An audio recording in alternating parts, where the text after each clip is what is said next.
ነይ እምዬ ማርያም ቤዛ ነሽ አሉ ለዓለም። እመቤታችን ቤዛ አይደላችም። ቤዛ ልጇ ነው። አትደንግጡ። ቤዛ ልጇ ነው። ነይ ቤዛ ነሽ አሉ ለዓለም ተብሎ አይሰበክም። ቤዛ ተቀዳሚ ተከታይ የሌለው አንድ የእግዚአብሔር ልጅ ብቻ ነው። መጽሐፍ ቅዱስ አውጡ ዕብራውያን ምዕራፍ 9 ቁጥር 11 ላይ ምዕራፍ 9 ቁጥር 11 ላይ ምን ይላል? ነገር ግን ክርስቶስ መጣ ዘንድ ላለው መልካም ነገር ሊቀ ካህናት ሆኖ በምትበልጠውና በምትሻለው በእጆችም ባልተሰራች ማለት ለዚህ ፍጥረት ባልሆነች ድንኳን ፈጽሞ ወደ ቅድስ በገዛ የዘላለም ቤዛነትን አግኝቶ በገዛ ደሙ ገባ እንጂ በፍየሎችና በኮርማዎች አይደለም። በፍየሎች በኮርማዎች አይደለም። ሚካኤል ቤዛ መሆን አይችልም። ገብርኤል ቤዛ አልሆነም። አብርሃም ቤዛ አልሆነም። የትኛውን ፍጡር ቤዛ አልሆነም። ለዘላለሙ ልጇ ነው ቤዛ።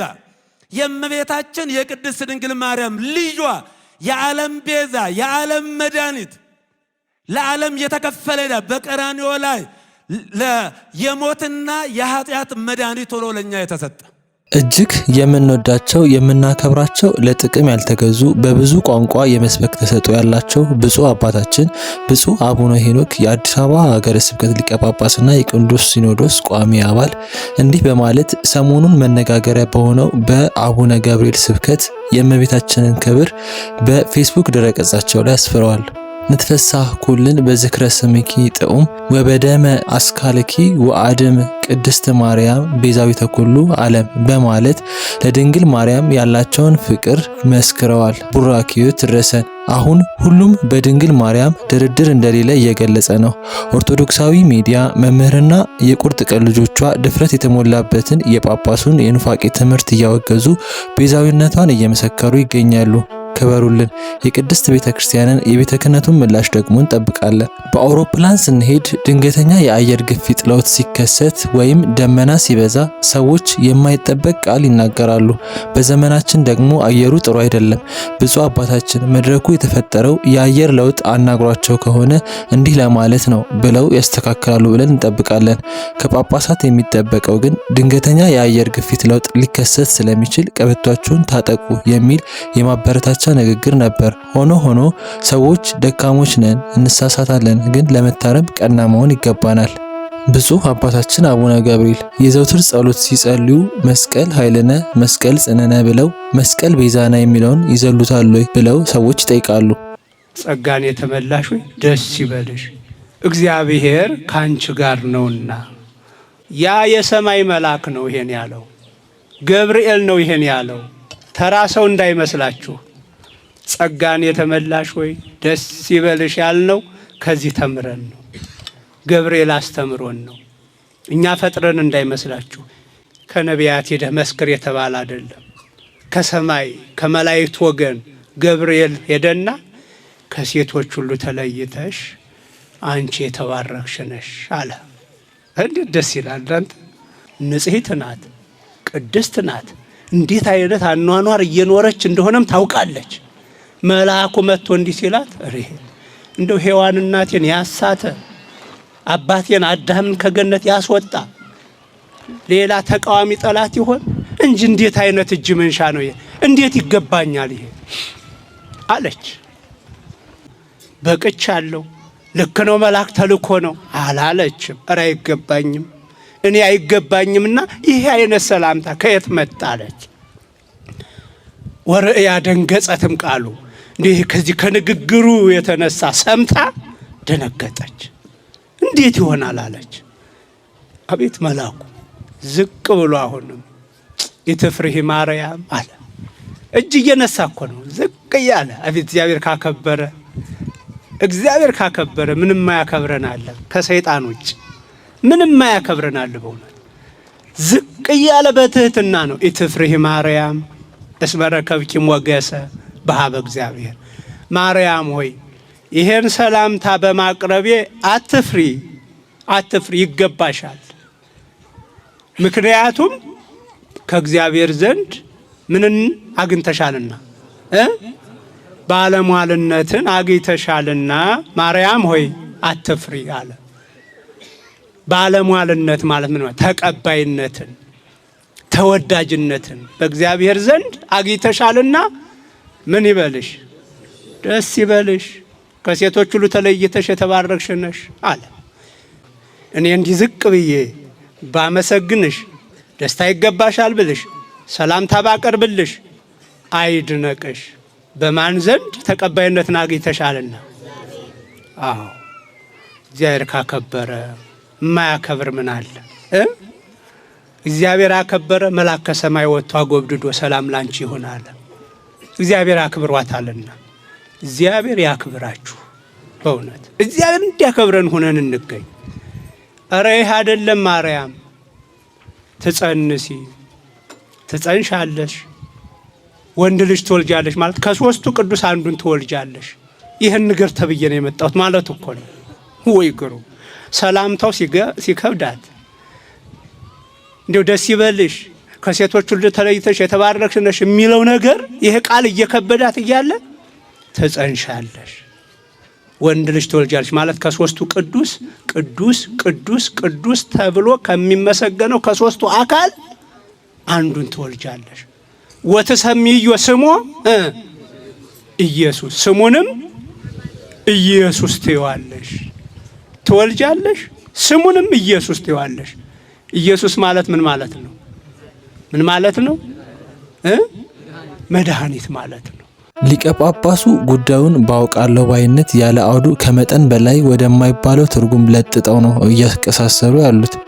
ጴንጤዎች ኦርቶዶክሶች ማርያምን ያመልካሉ፣ ወይም ሙስሊሞች ክርስቲያኖች አላህ አልመሲ ኢሳን ከማርያም ወለደው ይላሉ ብለው ሁለቱም የማንለውን እንደሚሉት አይነት ቅጥፈት ለጥጠው እንደሚያወሩት አይነት አሉባልታ ነው የተናገሩት። ሊቀ ጳጳሱ የቤተ ክርስቲያን ትምህርት የቀመሱና በኮታ የተሾሙ ካልሆነ በስተቀር የእመቤታችን ቤዛዊተ ዓለምነትና የጌታችን ቤዛነት ልዩነቱ ሊጠፋቸው አይችልም ነበር። እመቤታችን ተሰቅላ ሞታ ተነስታ ድህነታችንን ቤዛነታችንን ፈጸመች የሚል ክርስቲያን በምድር ላይ የለም፣ ኖሮም አያውቅም። የማያውቁ ከሆነ ወይም ሰውን ሆን ብለው ለማሳሳት ብለው ከሆነ እንንገሩት። እኛ ጥርት አድርገን ነው የምናምነው። የጌታን ስራ በፍጡር አንተካም። ጌታችን ያዳነን እኛ መስራት መፈጸም ከማንችለው ስራ መሆኑን ጠንቅቀን እናምናለን፣ እናስተምራለንም። ክርስቶስ የፈጸመውን ቤዛነት ፍጡር ቢያደርገውማ ኖሮማ ሰው የመሆኑ በሞቱም ሞቱን የማሸነፉ ምስጢር ትርጉም አይሰጥም።